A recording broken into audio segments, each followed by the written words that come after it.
Morning. Yun, may bagong vlog tayo. Si Sir is papalit lang sana ng lining yun. Napansin namin yun. Yung langis niya kulay puti. Ibig sabihin, naghalo yung coolant niyan sa langis. Ang mudo nito, 150,000 din si Sir.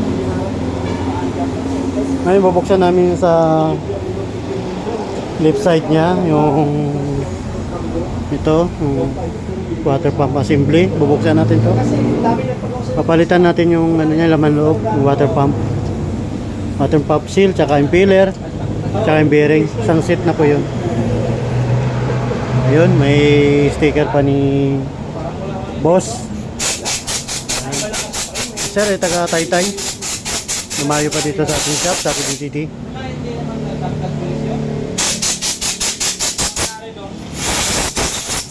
Ayan, binubuo ko na yung lining ni boss. Yan, kulay brown na siya, kaya may hinamatak.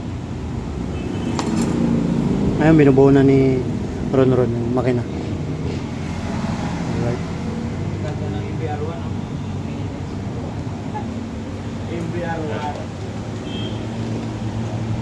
Yung ano, Rod? Clutch. Check natin yung clutch niya. Sige, okay na to. Dito na tayo mag-adjust sa baba maya.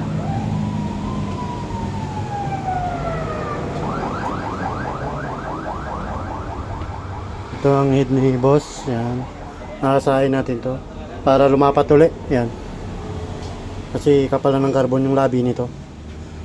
Yan, yung carbon nito, lilinisin natin yan para bago ulit siya. Okay, alright. Pisahan na natin.